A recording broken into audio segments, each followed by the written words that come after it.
You've probably heard that facts don't care about your feelings. But today I want to tell you that art doesn't care about your politics.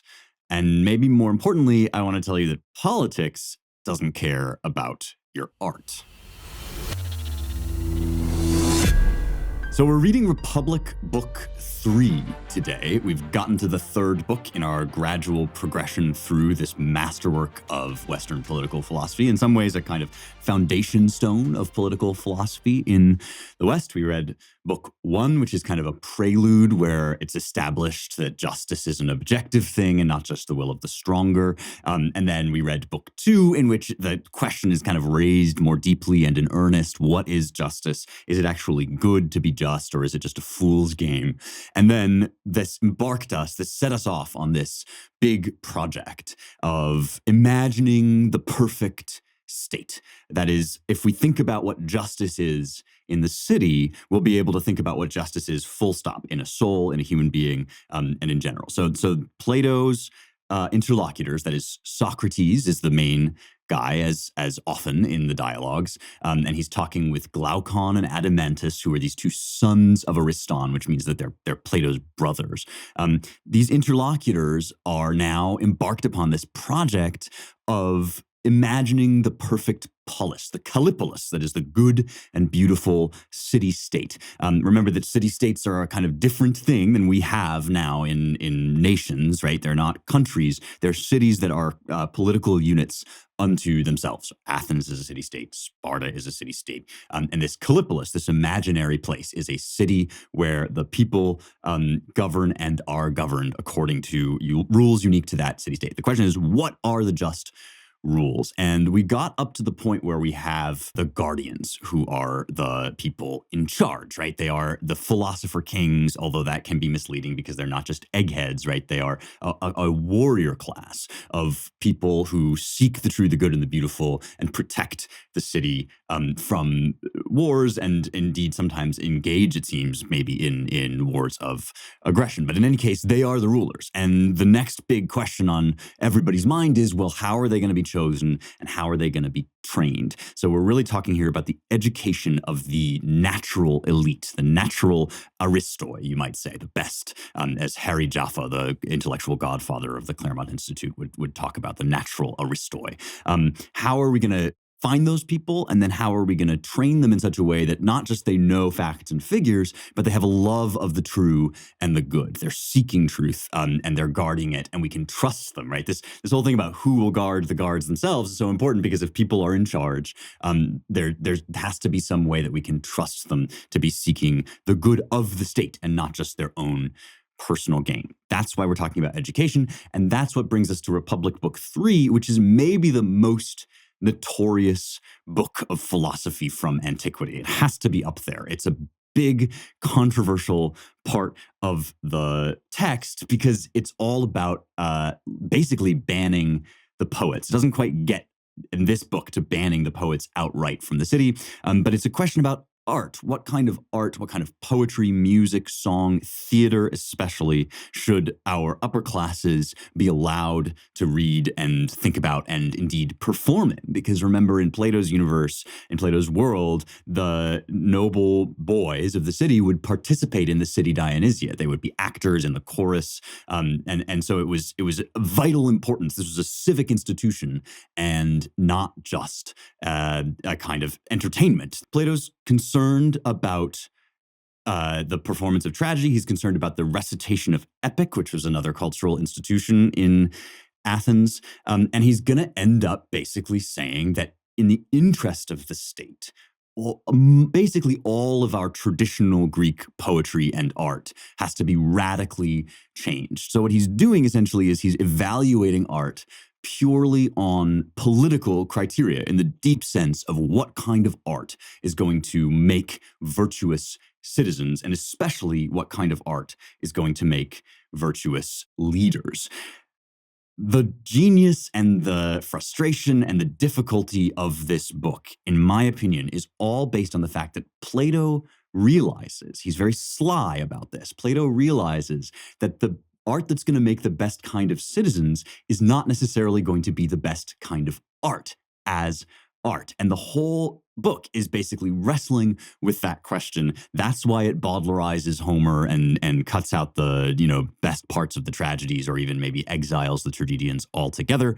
And we're going to get into this because it's an issue that's incredibly live in our society right now, on the right and on the left. It's one of the central culture war issues. It flared up not too long ago with this Dave Chappelle special on Netflix, right? And Chappelle comes out and he's doing stand-up comedy, which is, in my opinion, a certain form of art. Comedy is a long-standing tradition of art, performance on stage, right? He's doing stand-up comedy, and he starts talking about transgender people, and not just transgender people, sort of peace-loving, normal people who just feel they were born in the wrong body, but the trans movement, peak trans, you might say. And he starts talking about its incursions, its encroachments upon civil rights, and its intolerance, whereupon proving Chappelle's point, right, there is this big kerfuffle at Netflix, which hosts the special, over, the trans employees are walking out, and we protest that this causes harm, this kind of speech, right? So this is a free speech issue, but it's also an art issue, right? It's an issue about whether artists and comedians have a kind of latitude to say the truth as they see it and depict the world as they see it, or whether on political grounds, that is because we believe that trans people must be protected by the state, that art has to be closed off, it has to be fenced around with warnings, it has to be kicked out, deplatformed, whatever. So we are currently in a struggle in America and in the West more generally over the role of art in politics. Chappelle's not the only example, right? We have all these movies now, these Marvel movies that put women front and center because we're trying to, instill in people the idea that women can be strong and lead. All these political messages that are being, art is being kind of commandeered and censored in the name of politics.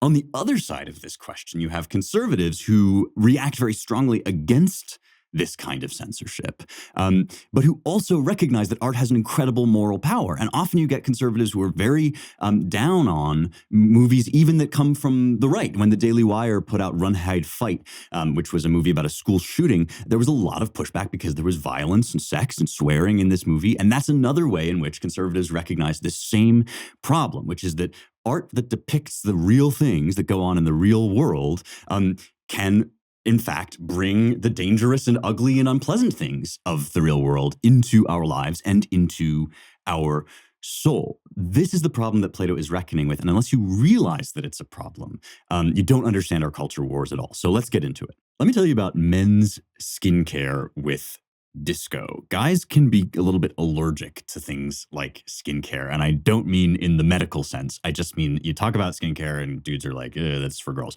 It's really not, because if you want to get a date, you have to look like you're not a weird lizard person with flaky skin.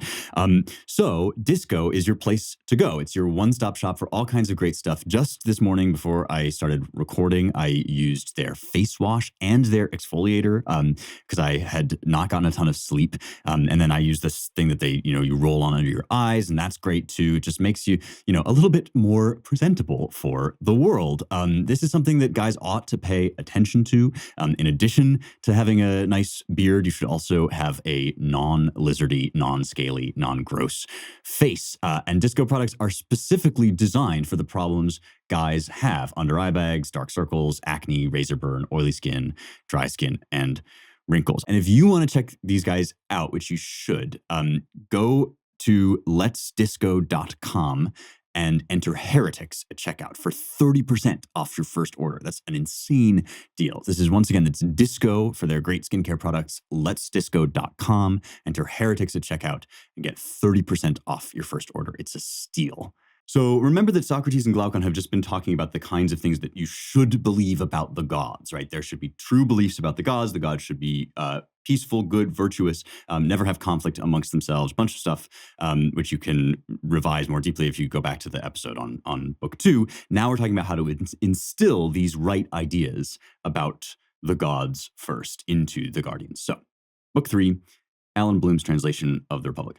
About gods, then, I said, that is, Socrates said, such, it seems, are the things that should and should not be heard from childhood on by men who would honor gods and ancestors and not take lightly their friendship with each other.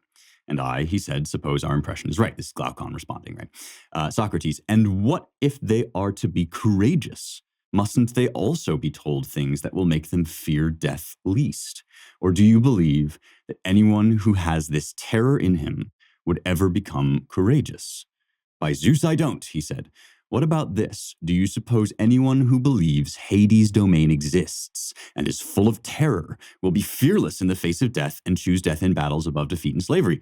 Not at all. Then concerning these tales too, it seems, we must supervise those who undertake to tell them and ask them not simply to disparage Hades' domain in this way, but rather to praise it, because what they say is neither true nor beneficial for men who are to be fighters. So he's critiquing traditional Greek religion here, as well as Greek art, right? Why should we be telling people that death is this horrible thing to be feared if we want them to face death and not to be afraid of death? Indeed, we must, he said. Then, said Socrates, we'll expunge all such things, beginning with this verse. I would rather be on the soil, a serf to another, to a man without lot whose means of life are not great, than rule over all the dead who have perished. This is from the Odyssey. The ghost of Achilles, the shade of Achilles, says to Odysseus that he would rather just toil like a slave on earth than be dead. He's made the wrong choice, effectively, by going into battle and dying. And this we will also expunge, says Socrates, lest this house appear to mortals and immortals dreadful, moldy, and even the gods hate it. So these are quotations from Homer, right? Homer, the canonical poet at this time, right, of Greek literature. And, oh, woe, so there is in Hades' house too, both soul and phantom, but no mind at all. It goes on and on, all these quotations that come up again and again from Homer of how dreadful it is to die. And of course, Homer's talking about, war and battle and gruesome death in battle. And so as a poet, as an artist, he is depicting how men really react in those circumstances, which is to mourn and to grieve dreadfully the loss of their or their companion's life. Now, this is natural, this is human, this is fit subject for art, of course, but it's not fitting with the ideal political program that Socrates and in some senses Plato through Socrates is laying out here. What you have to understand is that might be true. That is, you might be able to imagine a perfect society in which people don't fear death, and that might be key to your utopian vision. And if you're going to articulate a utopian vision, which is the point of this book, right? The point of this book is not to be the last word on all these questions, but rather to say, what does the ideal political state look like, right? If you're going to be true to that vision, then you do have to start telling people stories that turn their natural responses away from the things that they typically are. People typically fear death. Philosophers don't want people to fear death by and large, and so they're going to have to instill new stories, new kinds of art. Plato is recognizing that you have to do this in order to change people's opinions and minds, even if, right, it's got nothing to do with the dictates of art, right? If truth and realism is one of the dictates of art, conveying the human life in all its entirety, getting that across, right? If that's the case, then art might have no interest, right, in expunging the fear of death from people. Artists might be more interested in conveying what it is to actually experience death, conveying and capturing the fullness of our humanity. So these two things are in conflict. Plato has chosen one of them, and he's showing what it would mean to only choose politics over the dictates of art. So, says Socrates, we'll beg Homer and the other poets not to be harsh if we strike out these and all similar things. It's not that they are not poetic and sweet for the many to hear, but the more poetic they are, the less should they be heard by boys and men who must be free and accustomed to fearing slavery more than death. So this is something that Socrates is now committed to, right? Is crafting a class of people who can lead a state that is perfect. And in order to do that, he needs essentially to censor, bawdlerize, and destroy the great works of Greek literature. So I don't think that Plato ultimately is giving you a final answer to this question, but he's putting it to you in the starkest possible terms. Do you want politics in its perfection. Even now, imagine first of all that this is good politics, right? Not the perfect utopian politics of the left that is crazy and wants to like deprive us of our humanity and turn us all into cyborgs or whatever. But your perfect imagined utopian politics. Picture your perfect state in which everybody, let's say, maybe believes in God, right, and behaves morally and is good, right? And now ask whether you would rather have that or whether you would rather have art in its fullness. That what Plato is showing you is that these two things are in tension, and you either have to have one or the other, or you have to have a back and forth, an interchange of compromise between them both. Now, obviously, that's the route that I personally would prefer, since I'm a lover of art, and I see that it has more in it, more to tell us than our theories and our philosophies and our political programs can give us. I want it to tell us those things. I want to see the reality, the pathos of what it is to die, even if I think that people should, be schooled in the kind of theology that, makes them stronger than death. But the point here, right, is that these two things are in an interrelation with each other. There are more things in heaven and earth than are dreamed of in your philosophy. And even if you have a good political philosophy,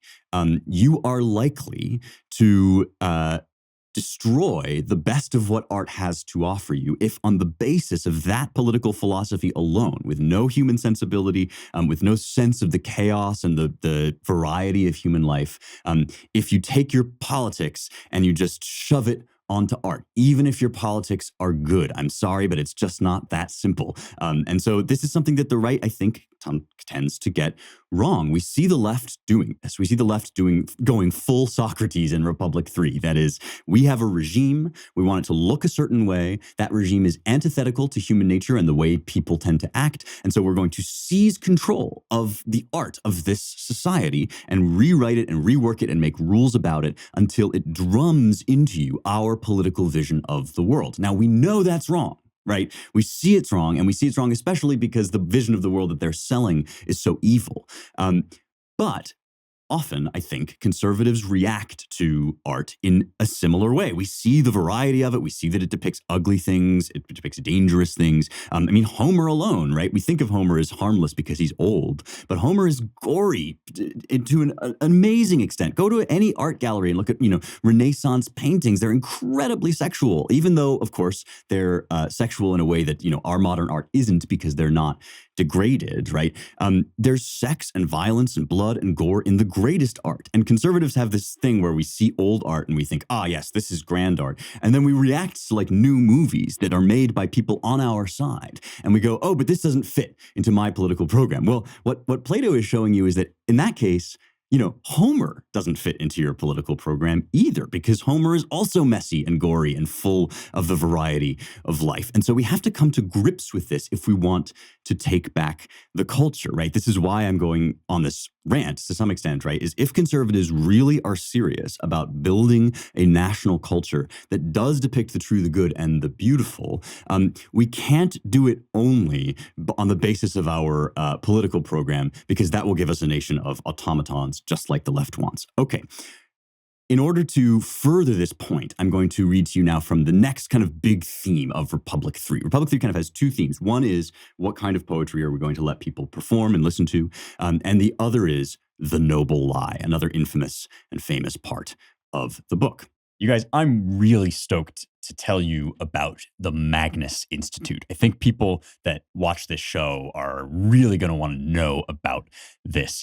There's a lot of talk about the university system, and I go on and on about, how broken education is in this country. The Magnus Institute is the way of the future. It is, and I love this, they are proudly unaccredited, which means that they have broken free of the kind of bureaucratic system that keeps higher education just in this narrow realm of kind of industrialist or increasingly wokest training. The Magnus Institute is about the true, the good, and the beautiful. They run this fellowship that is always free and always freeing. You don't have to go into debt to do this.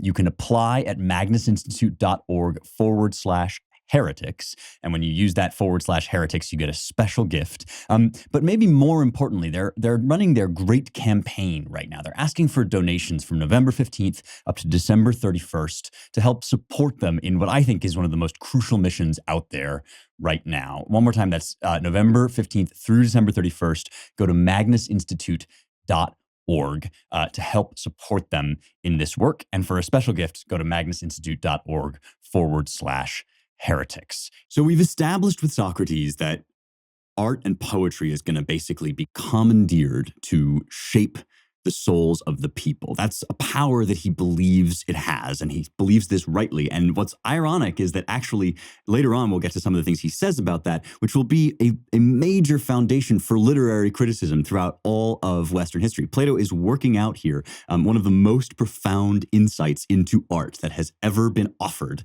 in any context, which is that music in its most refined form, but also art in general, which is a form of depicting the world or representing human experience, right? Art gets into your soul and into your heart in a way that like mere logic doesn't, pure cold logic doesn't. And so if you want to convince people from infancy, you have to tap into this primal thing that we all have, where we see a story told, a human story told, say on screen or on stage, and we connect to it and we suddenly understand emotional truths about it that the kind of, facts and figures don't necessarily convey. So Socrates is recognizing that power, and he's saying, I want to commandeer that power for the sake of my political program, because it's too powerful otherwise to be held up against my program. And he knows this is true because theater is one of the great cultural forces in Athens. And so now he's saying, all right, so if this is true, if we are using art as a mode of essentially persuading people, pre-rational persuasion, what's the point of it if we're not persuading them of the truth? And so he starts to ask basically, like, what is the truth? What kind of truths are we trying to get at when we tell people these stories, when we write new poems that, say all the right philosophical things about death and the gods, right? So here's where the concept of the noble lie starts to come in.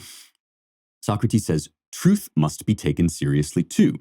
For if what we were just saying was correct, and a lie is really useless to gods and useful to human beings as a form of remedy, he's referring back here to something from Book 2, it's plain that anything of the sort must be assigned to doctors, while private men must not put their hands to it. He's saying, truth is the best thing, and gods have no need of anything but truth. But men are in this kind of broken, messed up state. And so they might sometimes need a little bit of a lie to coax them into the right place, right? And he's saying this is a project for specialists. Give it to doctors, people who are trying to fix human nature. And Glaucon agrees, right? So then Socrates says, it's appropriate then for the rulers, if for anyone at all, to lie for the benefit of the city in cases involving enemies or citizens, while all the rest must not put their hands to anything of the sort. We'll say that for a private man to lie to such rulers is a fault the same as, and even greater than, for a sick man or a man in training not to tell the truth about the affections of his body to the doctor or the trainer, or for a man not to say to the pilot the things that are concerning the ship, and the sailors lying about he himself or his fellow sailors are faring. So he's doing something extremely uncomfortable here. He is giving to the rulers, to the guardians, the sole prerogative to lie when they discern it's in the people's best interest. Does this sound familiar to you? Because it does to me, right? I mean, currently we have a man, Dr. Anthony Fauci, who is in uncontrollable power, effectively, over our growing biomedical regime. He gets to say, whether people should stay home for Christmas. He makes these pronouncements, right, over the vaccine mandates. And he is revealed often to have told untruths, like when he said that, people shouldn't be rushing out to buy masks. And then suddenly the CDC kind of flipped on that, right? And there was another one recently, an even worse one, in which he sat before Congress and said that the NIH, the body that he was the head of, didn't fund gain-of-function research in Wuhan. Well, turned out that it did, right?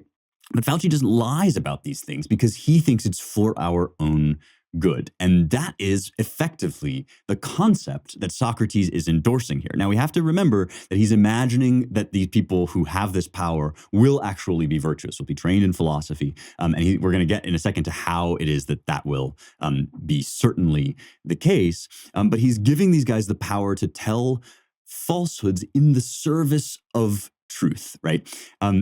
This is what is so remarkable about this. What's a falsehood in the service of truth? Well, it's art, right? Art is when you tell a fictional, sometimes at least, art is when you tell a fictional story that conveys something true about the world. And we're going to see in a second that the noble lie Socrates allows the guardians to tell basically is a work of art. It's a fictional story that conveys something he thinks is true that will reset the world and start it again in the right order with the right people in charge and the right people doing all the other things that we know they have to do in the just society, right?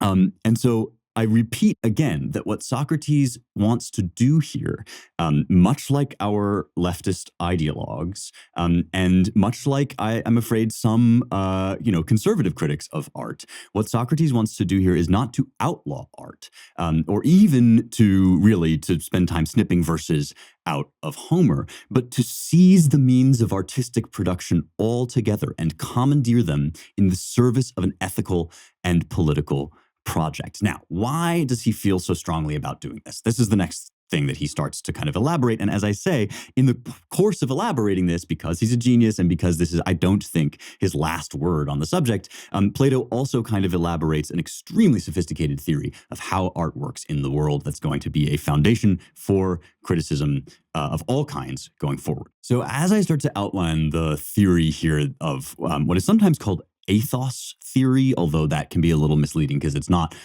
called that in antiquity, but ethos is your character, right? And so this is an ethical, characterological theory of art that when we do art, we basically imitate things. It's called mimesis, right? We see something in the world, we see an experience, we have an experience, and we reproduce that in some way as a story, as a painting, as a sculpture, that then conveys that experience to somebody who's watching. So let's say I have the experience of falling in love. I can't just give you that experience. I can't put you in my shoes. But what I can do is I can write to you a poem.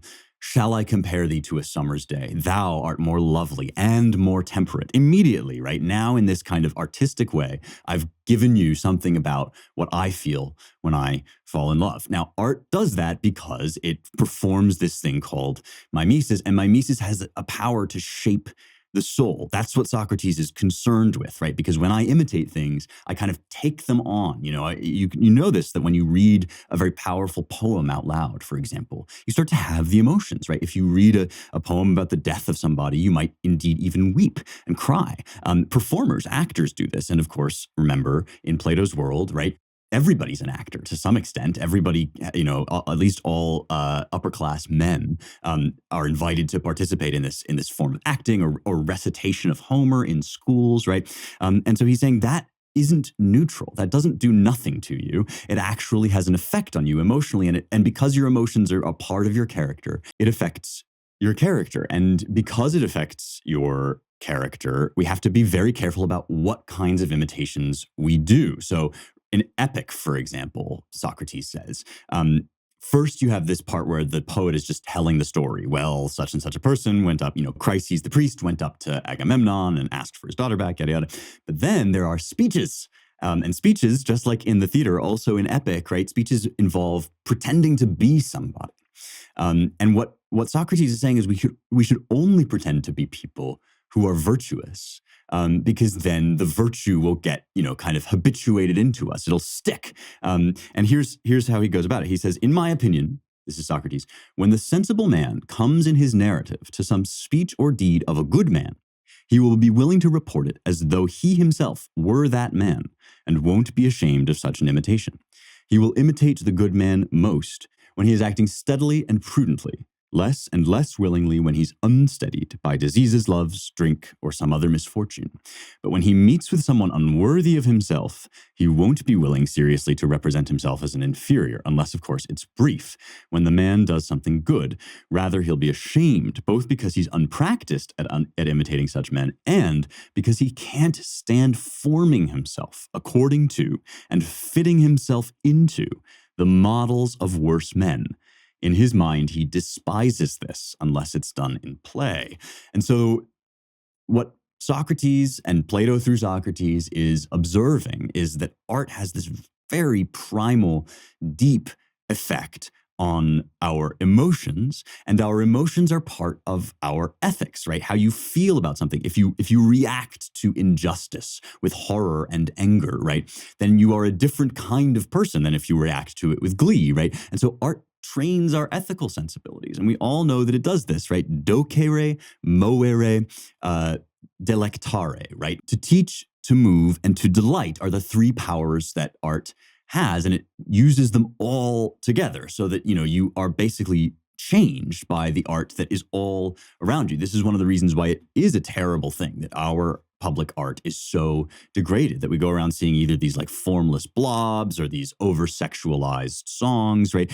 It creates this environment in which you swim, and that environment in turn makes you into a certain kind of person. So you do have to be careful, right? What you take in, what you watch, what you create. And it goes down to the level even of melody, right? In fact, Plato then goes on to kind of suggest that melody and rhythm have even these deeper, more kind of primal instinctive effects on us. And that melody kind of imitates human speech in a way that is going to, either cause you to be virtuous, courageous, or cowardly and ignoble. So here's just a little portion of this, right? They go through this long technical discussion of what's called the modes. We call them modes now. It's harmoniae. And these are different arrangements of the Greek scale. We have kind of major and minor in our music. Greeks had many more, a kind of elaborate color palette of where they put the notes in the scale. And here's what Socrates says: I don't know the modes. Just leave that mode which would appropriately imitate the sounds and accents of a man who is courageous and in warlike deeds and every violent work, and who in failure, or when going to face wounds or death, or falling into some other disaster, in the face of all these things, stands up firmly and patiently against chance. And again, leave another mode for a man who performs a peaceful deed, one that is not violent but voluntary, either persuading someone of something and making a request, whether a god by prayer or a human being by instruction and exhortation, or, on the contrary, holding himself in check for someone else who makes a request or instructs him or persuades him to change, and as a result, acting intelligently, not behaving arrogantly, but in all these things acting moderately and in measure, and being content with the consequences. These two modes, a violent one and a voluntary one, which will produce the finest imitation of the sounds of unfortunate and fortunate, moderate and courageous men, leave these. It turns out that these two modes are the Dorian and the Phrygian mode, for those keeping track at home. But more than which modes they are, right? There's a more important thing going on here, and that is that Socrates is sticking to his guns and continuing in his project to sanitize the human race, to basically strip it of all its violent and unworthy passions, all of the desires and the excesses that cause us to steal from each other, to do violence to one another, right? To fly off the rails. And you might say that sounds great, right? That actually seems, it would be really nice if we never behaved irrationally and if we were always kind of neatly organized in just the right way. But of course, right, we wouldn't then be human, right? And what's so tragic about the world this side of heaven is that we really can't find a way to sand down all our rough edges like this, that doesn't, in some sense, deprive us also of our humanity, of our sensibilities, of our loves, of even our excesses of joy, right? These are all things that you kind of have to trade away if you want to sanitize the world like this. And so Socrates knows, because he's no dummy, right, that in order to do that, what you have to do is basically retrain people in a certain kind of art, right? In an art that at its very basic, even formal levels, right? At the level of what kind of melodies you're writing, what kind of rhythms you're instilling in people, you have to instill in them this sense of order, right? And self-control. Nothing against order and self-control, but it's plain from Republic 3 that order and self-control are political virtues and not always artistic virtues. And I think Plato absolutely wants us to realize this. It's not that he's saying, this is the kind of regime that we should all have, especially, by the way, because in the Laws, a later dialogue, he will kind of moderate some of these things and talk about the second best regime, right? Kant famously said, the Enlightenment philosopher Immanuel Kant said, out of the crooked timber of humanity, no straight thing was ever made. And Plato knew that and would eventually, write other works that would acknowledge this. But again, there's a very specific project in the Republic, and that's forming the perfect state on purely political grounds of pure justice, right? What would that look like? Well, it would look like cleaning out art. Men, I am once again begging you to not have gross beards. I need to tell you about Mini Mustachery, which is your one-stop shop for all beard care essentials. Men's grooming and facial hair grooming is a lost art. People have been cast into the wilderness of Instagram, where they are offered this one product for like $1 gajillion that won't really do the thing that they say it's going to do. Mini Mustachery is the real deal. If you have a beard, you need to take care of it with products that are specific to beards, like beard washes, conditioners, oils, balms, waxes. If you do not have a beard, you need to shave with a nice razor and have a nice aftershave, shave soaps, all of that stuff, so that you do not look like you're mid-transition into a werewolf. You got to be clean-shaven, get that strong jawline going, and Mini Mustachery is the place to go for all of this stuff. So when you go to minimustachery.com/heretics, that's minimustachery.com/heretics, you can get 25% off your purchase with the offer code heretics at checkout. That's HERETICS, just like in the title of the show. minimustachery.com/heretics, offer code heretics for 25% off. And please, for the love of God, fix your face. Let me make a bit of a side note as we come to near the end of this book, before I reflect on, art in our present American crisis. I just want to mention that there's a passage here which is relevant to us and that we should bear in mind as we think about all this Fauci stuff and all the coronavirus stuff. And that is this passage about doctors, right? Actual doctors here, not like, metaphorical people who want to heal the state. But I was talking earlier about how Fauci thinks that he is the grand kind of, political wise man who can decide which lies to tell, right? Which kind of false stories will be good for us, will get us to, the true and the good and the beautiful. Here's what Socrates says. Herodicus was a gymnastic master and became sickly. So he mixed gymnastic with medicine, and he first and foremost worried himself to death, then many others afterwards. In what way? Asked Glaucon. He drew out his death, I said, attending the mortal disease. He wasn't able to cure it, I suppose, and spent his whole life treating it with no leisure for anything else, mightily distressed if he departed a bit from his accustomed regimen. So, finding it hard to die, thanks to his wisdom, he came to an old age. Well, said Glaucon, that was a fine prize he won for his art. Socrates, such as is fitting, I said, for one who didn't know that it wasn't from ignorance or inexperience in this form of medicine that Asclepius, this is the grand kind of founding figure of medicine in Greece, Asclepius didn't reveal it to his offspring, but rather because he knew that for all men obedient to good laws, a certain job has been assigned to each in the city at which he is compelled to work, and no one has the leisure to be sick throughout life and treat himself. It's laughable that we recognize this for the craftsman, while for the rich and reputed happy, we don't. How's that, said Glaucon. A carpenter, I said, when he's sick, thinks fit to drink some medicine from the doctor and vomit up his disease or have it purged out from below or submit to burning or cutting and be rid of it. If someone prescribes a lengthy regimen for him, putting bandages around his head and what goes with them, he soon says that he has no leisure to be sick, nor is a life thus spent paying attention to disease while neglecting the work at hand. of any profit. And with that, he says goodbye to such a doctor and returns to his accustomed regimen. Regaining his health, he lives minding his own business. If his body is inadequate to bearing up under it, he dies and is rid of his troubles. Now, a little harsh, perhaps, right? But a dose of exactly what we are missing in our present state of things, right? Socrates is basically saying that the people who lead can't be concerned with survival at all costs, that there are higher principles at stake than just mere survival at the cost of all life, right? At the cost of doing your job, doing your work, right? Going about your life, at the cost of lifelong neurosis, right? Herodotus is described as living a life of constant fear if he departs even a little tiny bit from his regimen. So this is the answer, right, to why Fauci, at least, is not the person who should be empowered with telling us noble lies, is because doctors, for all that they are useful, right, for all that they have good things to offer us, are not, in fact, as doctors, the be-all and end-all of the good. The survival of the body is not the best and only thing. All right, that's the side note on doctors.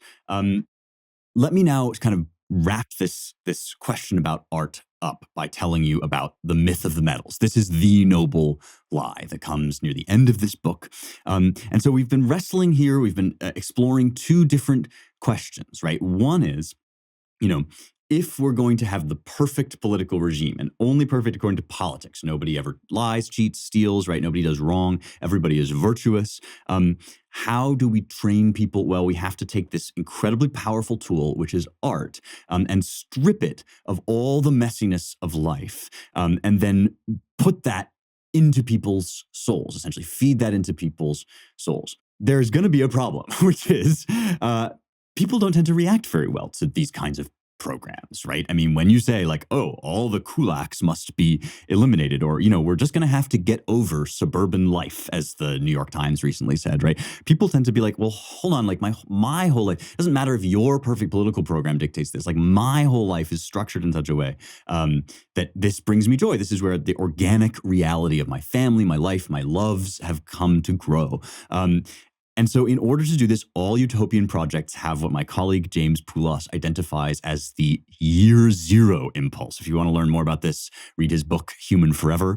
But basically, this is like you have to start from zero in order to build your political program. And so Plato has to think about, how do I do this? How do I find the best people and then put them in charge and just like kind of anesthetize people's objections, right? Give them a way to start over so that you'll own nothing and you'll be happy, right? Okay, so here's the noble lie. Socrates says, we must look for some men who are the best guardians of their conviction that they must do what on each occasion seems best for the city. Remember, this is a fundamental principle. The just ruler does what's good for the city, not for himself. So we must watch them straight from childhood by setting them at tasks in which a man would most likely forget and be deceived out of such a conviction. And the man who has a memory and is hard to deceive must be chosen, and the one who's not must be rejected. And again, they must be set to labors, pains, and contests in which these same things must be watched. So he's talking kind of about like a meritocracy here. We're selecting out for the people who can hold fast to their convictions in the face of all pain, deception, deceit, right? If you've seen Dune, right, the famous scene in which the Messiah is tested by having his hand shoved into a box that is full of pain, right? And if he pulls it out, he'll be killed because he's unworthy to lead. But if he keeps it in, then he has mastery over his mind, right? This is kind of like the Dune test that Plato is applying here to his guardians on every level, right? Now he's saying, how do we then put them in charge, right? Could we somehow contrive one of those lies that come into being in case of need, of which we were just now speaking? Some one noble lie to persuade, in the best case, even the rulers, but if not them, the rest of the city. What sort of a thing, said Glaucon. Nothing new, I said, but a Phoenician thing, which has already happened in many places before, as the poets assert and have caused others to believe, but one that has not happened in our time. And I don't know if it could, one that requires a great deal of persuasion. How like a man who's hesitant to speak you are, he said. You think my hesitation quite appropriate too, I said, when I do speak. So, what is this thing that Socrates is hesitant to speak? He says, I'll attempt to persuade first the rulers and the soldiers, then the rest of the city, that the rearing and education we gave them were like dreams. They only thought they were undergoing all that was happening to them, while in truth, at that time, they were under the earth within, being fashioned and reared themselves, and their arms and other tools being crafted. When the job had been completely finished, then the earth, which is their mother, sent them up. And now, as though the land they are in were a mother and nurse, they must plan for and defend it. If anyone attacks, and they must think of the other citizens as brothers and born of the earth. All of you in the city are certainly brothers, we shall say to them in telling the tale. But the god, in fashioning those of you who are competent to rule, mixed gold in at their birth. This is why they are most honored in auxiliaries, silver, and iron and bronze in the farmers and other craftsmen. So because you're all related, although for the most part you'll produce offspring like yourselves, it sometimes happens that a silver child will be born from a golden parent, a golden child from a silver parent, and similarly all others from each other. We've got 3 classes in this perfect city of first the guardians, that is the rulers or the philosopher kings. Then we have this new class that's coming up in this book called the auxiliaries, who are kind of a subsidiary class. We won't talk too much about them today. We'll talk more about them later. And then you have the kind of just common people, the folks who do the farming and the basic life needs activities. In order to convey that truth to them at a deep convictional level, that is, they need to be convicted that this is true, Socrates is going to tell them a myth. He's going to do art on an enormous, grand scale. And you know how I know? Because when he says that this has been tried before, as the poets tell us, what he's referring to is stories like we get in Hesiod, right? About the different qualities of mankind, right? That there are ages of gold and of bronze and of silver. Now he's saying we're going to take that myth and we're going to make it our national narrative, make it our story about everything. And in order to do that, we have to basically convince people that it's factually true, even though it's actually factually false, because it conveys something that is so spiritually true. This is Plato's depiction of what it would look like to actually do utopia. If you're horrified by it, I think you should be. I think you're meant to be, right? You're meant to understand that even though this society is perfect, there's also something missing from it. Now, there are those who think that Plato is such a rationalist, such a pure, cold lover of the truth and of virtue in its abstract, rational form, that he actually wanted this society to come into being. I'm personally skeptical of that. I think he's smarter than that, and I think he knows exactly what he's doing when he says, I'm going to kick out all of the, old stories, but I'm also going to tell this story of my own. He's recognizing in one of the most profound ways anyone has ever recognized, right, what art does. It humanizes us, it shapes our souls, and it guides us in certain ethical directions. He's saying, if you're going to create a utopia, you need to take total control over that mechanism, and you need to use it to establish political order. I've been arguing throughout that this is what the left wants to do. They want to take control of all our culture, all our art, and make it into their a kind of propaganda for their political program, so that children who grow up and don't know any better do think that there are 57 genders because they've seen the world depicted that way in all these fantasies and all these stories, right? That's what the left wants. What do we want? What is our desire? Well, I've argued that I don't think what we want is to Bawdlerize art, that is to just slice off all of its nasty bits and make it pure and perfect. I think we make a mistake when we do that. I think that's a losing battle when we try to, only make pure, Christian movies like God's Not Dead, right? It ends up cringe. And the reason it ends up cringe is because it's effectively the same project the left is engaged in. What we need is some way to recognize that artists are artists and have a role to play in society. So in that role, right, in doing their art, it is their charge to go forth and bring out of their creative genius, right, the truths that they perceive. Somebody like T.S. Eliot has to write The Wasteland, a deeply despairing poem, before he can write the Four Quartets. You have to let Eliot go through that without saying, oh no, like God is going to make everything okay, right? I talked about that when I talked about Eliot. You have to let artists do that. And then you have to have a sense, right, of what that is doing in your society. So when you award public honors to art, of course you should award it to art that ennobles, that speaks the truth about places, things like America, right? You need to have both of these things at the same time. You got to have your politics, your knowledge about what is good, and you got to have the artist's ability to do art. They're not mutually exclusive. You can still have all the rules that you ought to have about what children can and can't see, about what should be readily available. I don't buy that like kids are just always going to have access to porn now. I think we can very much make laws that restrict and take care of what children see in their impressionable years, but guided by the truth, right? Which is both justice and goodness, right? Both humanity and virtue.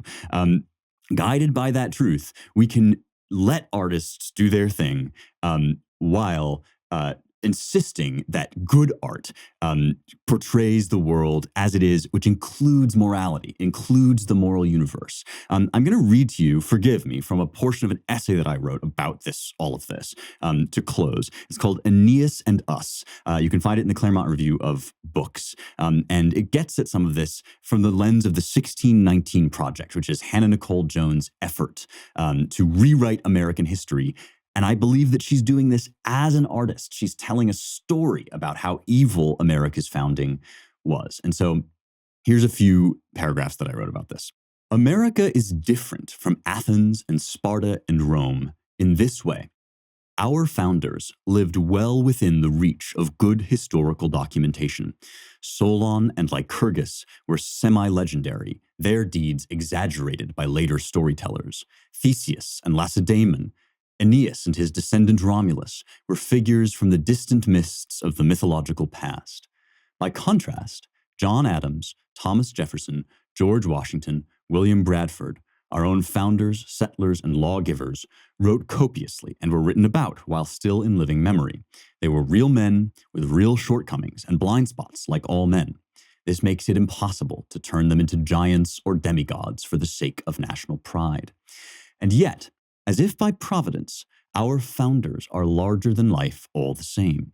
The storm-tossed voyage of the Mayflower, the crossing of the Delaware, John Adams rising to defend American independence at the Continental Congress as the rain hammered down outside, George Washington ceding what could have been lifelong power after 2 terms in the presidency. These are tales of virtue and heroism every bit as stirring as if they had been dreamed up as allegories of our national character. Until recently, Americans have understood the importance of art which honors the astonishing fact that these dramatic events really happened. Recall Emmanuel Leutz's famous painting of the Delaware crossing, or Jean-Antoine Houdon's statue of Washington, which pays tribute to his humble leadership by comparison to the legendary Roman Cincinnatus. These depictions capture the excellence of our founding in a way that respects but goes beyond historical fact. It is this aesthetics of triumph and dignity and the admiration of our founding it inspires in us that the 1619 Project seeks to undermine. In this sense, Hannah Jones, architect of the project, is of all things an artist. She wants to replace true depictions of our history's greatness with an exaggerated and falsified depiction of our forefathers as slavers, rapists, liars, and thieves. In order to do this, she has taken advantage of the founders' proximity to us in time, has magnified their shortcomings and the tragic exigencies of their historical moment to insist that because they were merely men, they were ignoble. Herodotus, the great chronicler of Greece's wars with Persia, wrote history so that the deeds of men would not fade over time, and the great and wondrous deeds of Greeks and foreigners would not lose their glory. Hannah Jones writes so that the great and wondrous deeds of our founders, those men cast in alabaster in the nation's capital, as she calls them, will lose the glory that their monuments were designed to afford them. All nations, all political entities, all city-states have national stories, and that means they have national art. Doesn't mean they don't have other art that exists. It just means they have certain kinds of art that they celebrate and elevate. If you celebrate and elevate art that tells you your founding is evil, you will have riots in the streets. The left knows this. If, on the other hand, you tell stories which, despite perhaps their fictional nature, right, convey to you something real and true and good about your country, about who you are as a human being, then you are on your way to a healthy society. Think about the myth of Washington and the cherry tree, right? Washington, who chops down the cherry tree, he's asked if he does it as a kid. He says, "I cannot tell a lie." This is apocryphal. It's a story.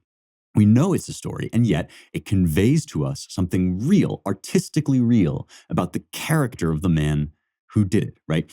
That's human art in the service of politics, right? That's, look, we all know that that story is false.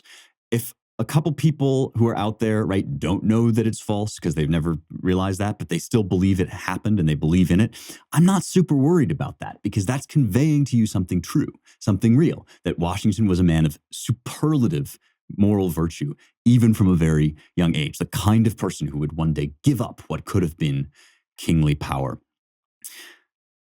I'm giving you a take on Republic 3 at this time, not because I think the regime in Republic 3 is what we need to adopt, far from it, but because I think Plato is smart enough to know what he's showing you. He's showing you that the politics of what art needs to do cannot crush what art itself needs to do. Art is a thing unto itself. It is essential to our humanity. It's at the root of who we are. And if we can't create a regime that allows artists to be artists, whether we are, coming down on them from the left or coming down on them from the right, we're doomed. All right. Hopefully this will help us in our culture war as we go forward. Let's take a question from the mailbag. These questions, like I say, are just some of my favorite things to do. I only take them from VIPs on Locals, people who have committed to integrating the great truths of the West into their lives, discussing them in community together. Right now, you can become an annual VIP with a 1-month risk-free trial. It's at youngheretics.com/locals. And just use the code heretics at checkout when you sign up for an annual trial, and you will get a free month. This is, like I say, risk-free. If you don't like it, you can peace out. No hard feelings, but I really think you're going to love it. I have been meeting VIPs in person lately at some of the events I've been going to, and it just feels like, we are part of the same project, the same grand tradition. You heard some of the questions that I get asked. We also do kind of more personal ones at the live streams in a way that I think has been really helpful and instructive. I feel like we know each other, and I think you will love going deeper into the world of this show at youngheretics.com/locals. One more time, you use the offer code heretics, and you'll get a risk-free 1-month trial. So here's Joseph. Are older translations of ancient texts better than modern attempts? I was wondering if older translations might be more accurate because the time of writing is closer to the time of the original text. Can insight and learning make modern texts more accurate? Are there any such things as the authoritative translation of a particular text, or do translations improve over time? Cheers and happy Columbus Day. So this was asked back in Columbus Day. Thank you very much, Joseph.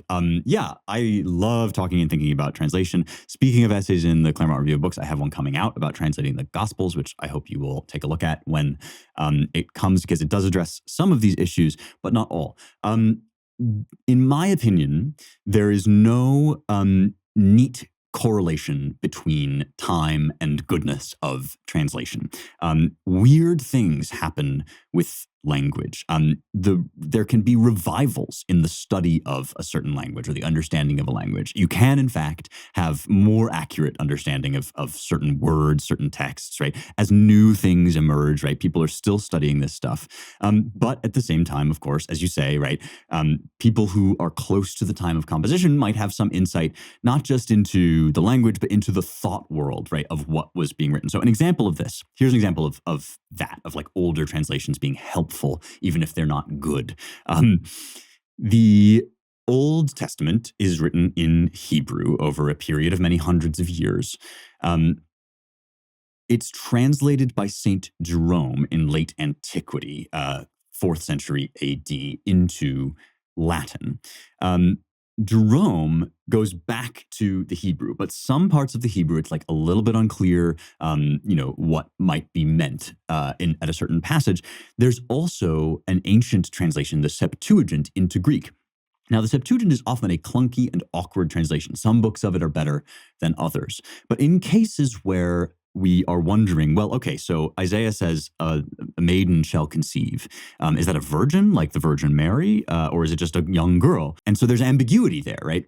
When we go to the Septuagint preserves the ambiguity. It gives us parthenos, which is the Greek word that means either maiden or virgin. And so that guides us in our English translation, right? We can use our word maiden, which does sometimes mean virgin, sometimes means young woman, to keep that ambiguity there rather than pinning it down to one thing. If the Septuagint had said a different word, right, that just meant young woman, like if it had said kore, for example, we would think, aha, perhaps there was some insight that this author had into what the original text meant, because there's ambiguity there. That having been said, right, there is no such thing as the authoritative translation, precisely because when there's ambiguity in the original language, there's ambiguity in the original language, right? Like there's no, maybe we have no way of conveying that ambiguity, or even just, getting across a certain concept like agape, right? The idea of love in the Bible. But that's, part of the challenge, and we'll always find new ways to express this because our language will always change. I love Robert Fagel's translations of ancient epic, right? He's a very recent translator, and there have been other great translations, but they're more antiquated. They sound older. They don't quite convey for the modern reader in the same way, something like Pope's translation, right, of the Aeneid. So these things do change over time. There are some translations that are so good that even though they age, they are still powerful in their way of capturing the text, like the King James Bible is an example of this, right? A 17th century translation of the Bible that nevertheless has incredible weight and heft for me still. In many cases, I think still more accurate than some of the modern translations.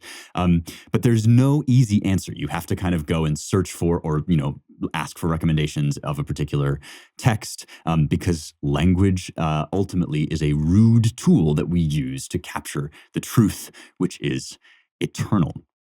That's it for me this week. If you like this show, you will love the work that I do for the Claremont Institute. It is the Institute for the Recovery of the American Idea. We put out 2 publications. I've read from my work in one of them, the Claremont Review of Books. I often read from other authors' works there, also on this show, because I just think it's a great publication, if I do say so myself. We also have another excellent one, The American Mind, which is online, americanmind.org. And you can donate to the Claremont Institute at claremont.org/donate. Let them know in the notes that you heard about us through Young Heretics. All right, folks, I will see you next week for more truth, beauty, and the stuff that matters.